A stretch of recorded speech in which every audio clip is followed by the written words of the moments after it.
अब किसी बंदे ने ये लाइन कहीं लिख दी कि नरेंद्र मोदी पिछले 12 सालों से देश बेचता आ रहा है, पहली बार इसने जो है कुछ खरीद के खाया है। जो झाल मुड़ी इसने खरीदी थी 10 रुपए दे के, उसको देखा देखी हर दूसरा इन्फ्लुएंसर अब ये रील बनाने लग गया यही बात बोल के। भाई कुछ तो शर्म कर लो, भले आदमी को कितना ब्लेम करोगे झूठ बोल बोल कर।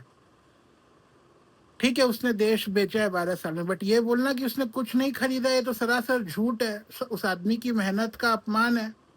आज नरेंद्र मोदी ने पिछले 12 साल में न जाने कितने सारे राज्यों में, जो जहाँ पे बीजेपी की सरकार नहीं थी, वहां पे एमएलए खरीद खरीद के जो है सरकार गिराई है और भाजपा की सरकार बनाई है। इस आदमी ने पिछले 12 साल में देश की जितनी न्यूट्रल एजेंसीज थी उन सबको जो है खरीद के अपनी पॉकेट में डाल दिया, जो अब सीधे इसी को रिपोर्ट करती हैं और इसी का जो है कहा मानती हैं। इसके कहने पे विपक्ष के ऊपर भौंकती भी है, काटती भी है उनको, और कोशिश करती है कि विपक्ष के नेताओं को जो है बीजेपी में शामिल करवाया जा सके।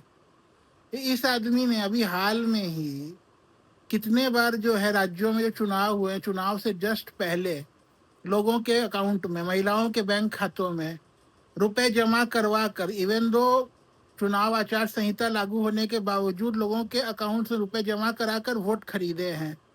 लेटेस्ट एग्जाम्पल है उसका बिहार और अभी असम।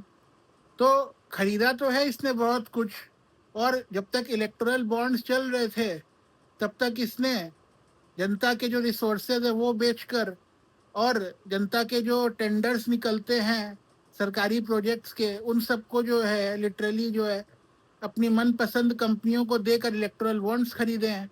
तो इस आदमी ने खरीदने में तो कोई कसर नहीं की, बस ये कैमरे पे नहीं हुआ, ये सरासर किसी को दिखा नहीं, इसलिए जो जनता इस चीज को जो है नहीं मानती। लेकिन इसने खरीदा है, बहुत कुछ खरीदा है, चाहे वो एमएलए एमपी खरीदे हो, चाहे वो देश की संस्थाएं जो न्यूट्रल होना चाहिए जिनको, उनको खरीदा हो, या फिर जनता के वोट सीधे सीधे पैसे देकर।